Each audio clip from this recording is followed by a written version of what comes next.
দেখেন, সুস্থ এবং স্বাভাবিক 100 বছর কানে শুনতে পেলেও ফ্যাসিবাদী শক্তির কারিশমায় শ্রবণ প্রতিবন্ধী কোটায় সরকারি চাকরি করে একজন সত্যিকারের বন্দির হক নষ্ট করছেন।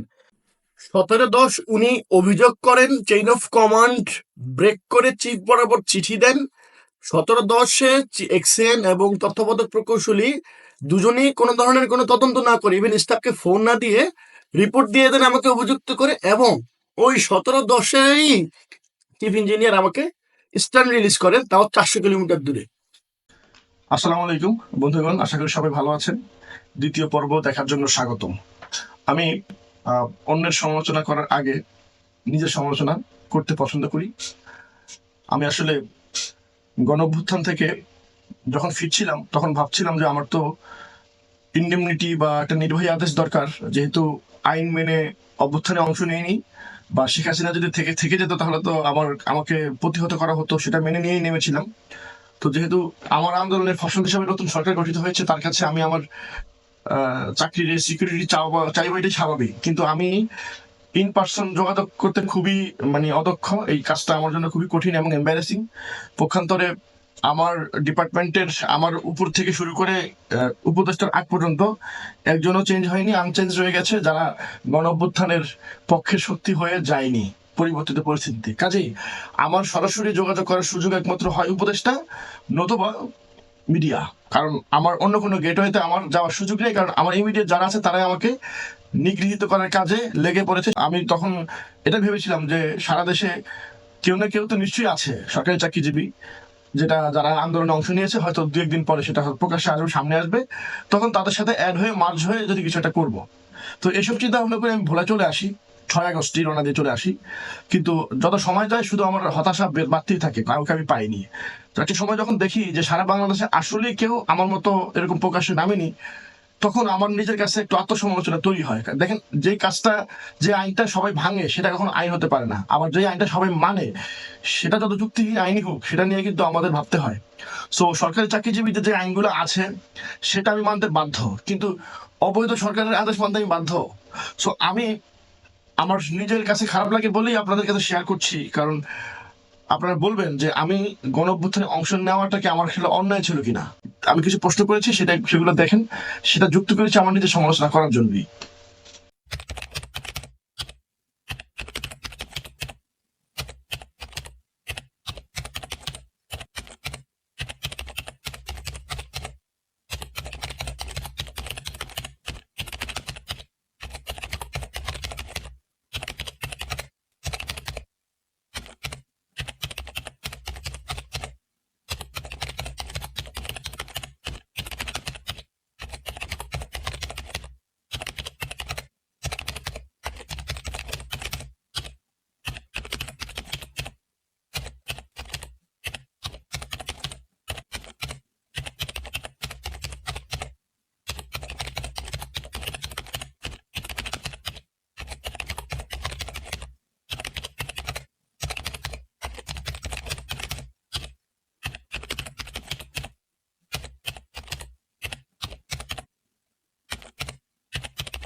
দুইভাবে গুজব ছড়ানো হয়, তার একভাবে গুজব ছড়ান আমার অফিস সংশ্লিষ্ট একজন লোক, যাকে আজকে বলছি আমি ক্ষমতাশালী বা শক্তিধর চুনুপুটি।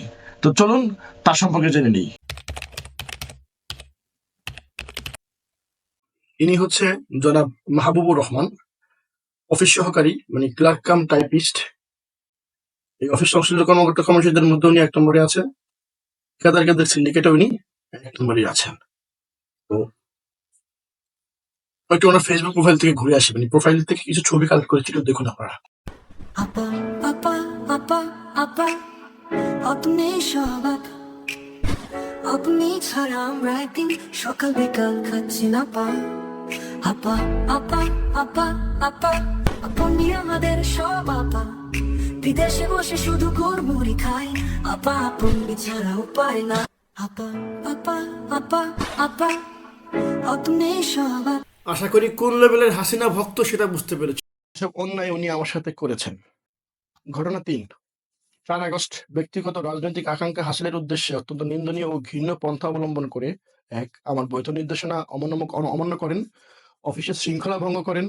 ৩. রাষ্ট্রীয় সম্পদ ভাঙচুর ও অগ্নিকাণ্ডের ঝুঁকিতে ফেলেন।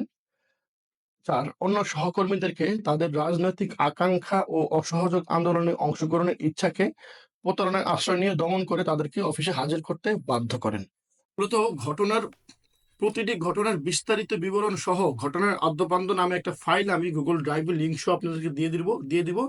সেখান থেকে ডিটেলস দেখতে পারবেন। এখানে আমি শুধু কি পয়েন্টগুলো বলে যাচ্ছি, অন্যথায় সময় কভার করতে পারবো না। ঘটনা ৪।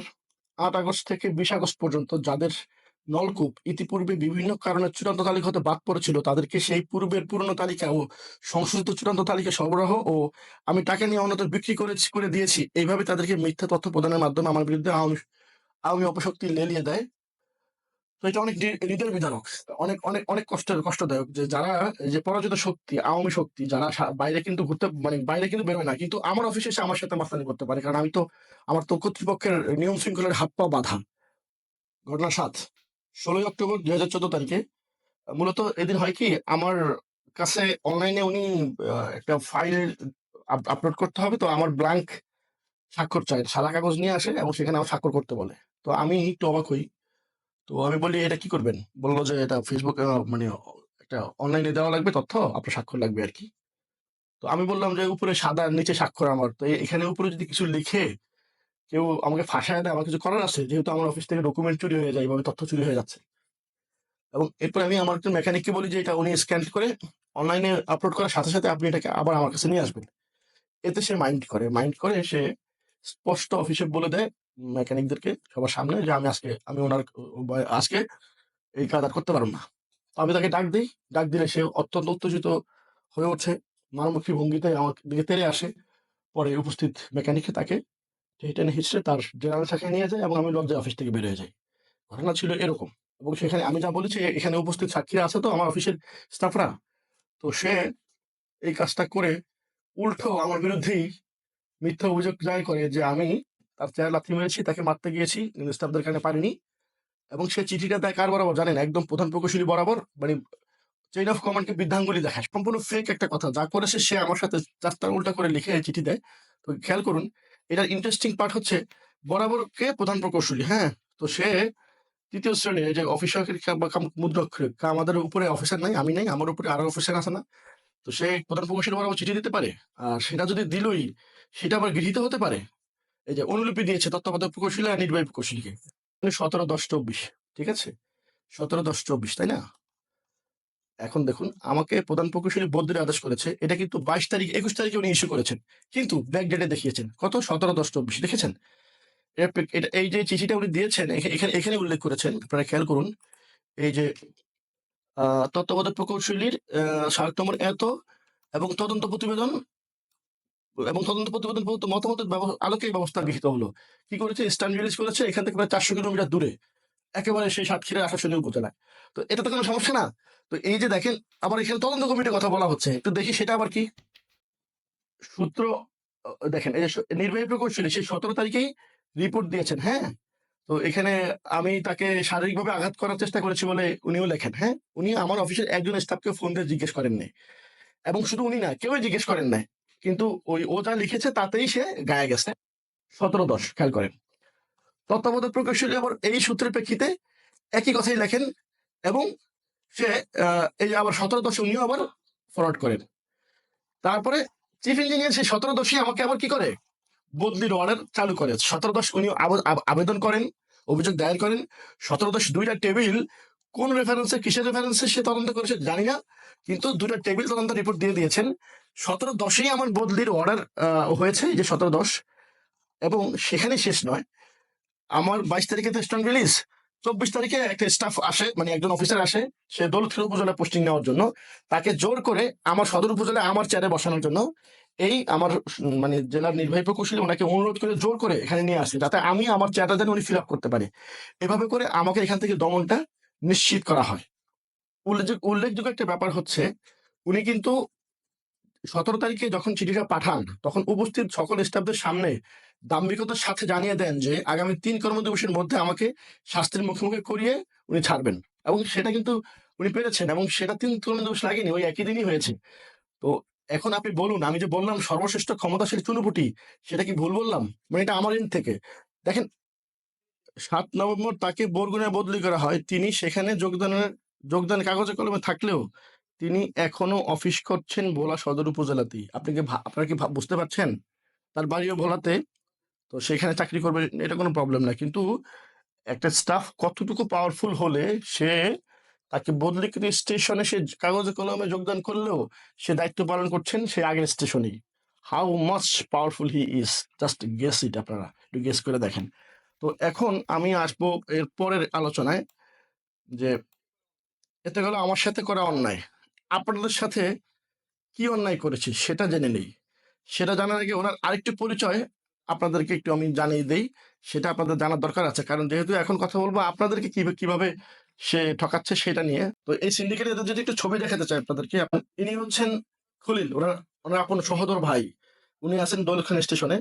তো এই মাহবুব এইখানে আসার পরে, মানে ভোলা সদরে আসার আগে দৌলতখান স্টেশনে ছিল, অর্থাৎ দুই ভাই ছিল এক স্টেশনে। আবার তখন ওর ভাই জসিম, এই যে মানে এই হচ্ছে জসিম না, আপন ভাই কিন্তু ব্লাড, হ্যাঁ। এ তখন ওখানে ঠিকাদারি করেছে। প্রশ্ন হলো, সেখানে ঠিকাদারি কাজের গুণগত মান চেক করার দায়িত্বে কিন্তু মেকানিকদেরকে দেওয়া হয়। তো ওর ভাই যখন ওর ভাই সাইডে গেছে, কার পারপাস সার্ভ করেছে? আপনাদের জনগণের নাকি ভাইয়ের? তো এটা তো একটা মানে এরকম আমি বললাম আর কি, এক্সাম্পল দিলাম আর কি, এরকম তো অহরহ তো হচ্ছে। এই যে ইনি হচ্ছে ওনার মামা, এই যে লিটন, এই যে মাঝখানে, হ্যাঁ, ইনি হচ্ছে ওনার মামা। ইনিও ঠিকাদার আমাদের ডিপার্টমেন্টে। তো ওনারা কাজ করতে গেলে কার পারপাস সার্ভ করবে? আপনাদের জনগণের না আপন মামার? হ্যাঁ, এই যে এই হচ্ছে আক্তার সাহেব, উনি ভালো সফল ব্যবসায়ী, ওনাকে নিয়ে আমার কোনো অভিযোগ নেই, কমপ্লেন নেই। কিন্তু আমার প্রশ্ন হচ্ছে, উনি তো লুটেরা, সেটা তো কোনো সন্দেহ নেই। আমার বলছি যে তদন্ত করতে আসেন, আমি দেখাতে পারবো। তো ইনি হচ্ছে ভোলা জেলা স্বেচ্ছাসেবক লীগের সাধারণ সম্পাদক। ইনি আবার আওয়ামী লীগের কেন্দ্রীয় কমিটির কোনো একটা পদে আছে, আমার সেটা মনে নেই, কিন্তু অনেক ভালো পদে আছে সেন্ট্রাল কমিটির। তবে এই যে মুকুল, উনি আওয়ামী লীগের নেতা। এই যে বাবলু, আওয়ামী লীগের নেতা। এই যে ফিরোজ, ওই জসিমের বন্ধু। তো এরা মিলে সিন্ডিকেট, শুধু ইনি বাদ।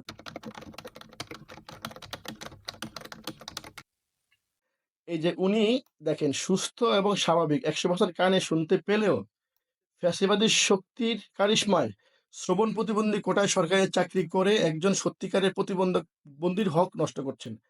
উনি চাকরি করেন শ্রবণ প্রতিবন্ধী কোটায়। যে সার্কুলারে ওনার নিয়োগটা হয়েছে, সেই সার্কুলারে বলার কারণে অ্যাপ্লাই করার সুযোগ ছিল না। ইভেন উনি প্রতিবন্ধী ভাতাও নেন, এখন নেন কিনা জানি না, কিন্তু রিসেন্টও নিয়েছেন। দেখেন, শ্রবণ প্রতিবন্ধী কোটায় একজন লোক, যে শ্রবণ প্রতিবন্ধী, সে কিন্তু বোবা হওয়ার কথা, কারণ যে জীবনে কোনো শব্দ শুনে না, সে কিভাবে বলবে? তো আপনি ওনাকে ফোন দিয়ে দেখেন তো কথা বলতে পারে কিনা। এই যে আপনাদের একজন কোটার জন্য এত কিছু, সেই কোটার ভুয়া কোটা সে চাকরি করে, এটা কি মনে হয় না আপনাদের কিছু ঠকাচ্ছে? আমি দায়িত্ব নিয়ে বলছি, সে আপনাদের কোনো পারপাস সার্ভ করে না, শুধু আপনাদের কাছ থেকে বেতন নেয় এবং আপনাদের কাছ থেকে সব সুবিধা নেয়, এবং সে পারপাস সার্ভ করে তার ভাইদের, তার নিজের পার্সোনাল পারপাস সার্ভ করে। উনি চাকরিতে প্রবেশের প্রায় 6 মাস পরে উনি 2 মাসের প্রশিক্ষণ নিয়েছেন, 2 মাস না 3 মাসের, তারপরে উনি কম্পিউটার টাইপিং জানা শুরু করেন। কিন্তু এই টাইপিং এর জন্য এক্সপিরিয়েন্স দরকার 2 বছরের, আমি যতদূর মনে পড়ে সার্কুলারে। তো এইভাবে ধরাকে সরাগন করতে পারে কারা ভাই? আপনারা ভাই ব্রাদার মিলে ঠিকাদারি করবে, আবার ভাই ব্রাদার জ্ঞাতি গোষ্ঠী সব চাকরিও করবে। তো এই ঘটনাগুলোতে সে মোট আমার এই 4টা, তারপরে এই হলো 7, মানে 5, 6, 7, তারপরে এই 8, 9, 10, হ্যাঁ, এই 10টা সুস্পষ্টভাবে অপরাধ করে, যে অপরাধগুলা চাকরির শৃঙ্খলা বিধি অনুযায়ী শাস্তি হতে পারে, সে শাস্তিযোগ্য 10টা অপরাধ করে সে উল্টো আমাকে কি করলো, এবং সে এখন তার বদলি হয়েছিল, তারপরে সেখানে যোগদান করে কাগজে কলমে সে চাকরি করতেছে এখানে। তো এই জন্য বলছি, মুহূর্তে বাংলাদেশে সবচাইতে ক্ষমতাশালী চুনুপুটি হচ্ছে এই ছেলেটা। আপনাদেরকে অনেক ধন্যবাদ। আসসালামু আলাইকুম।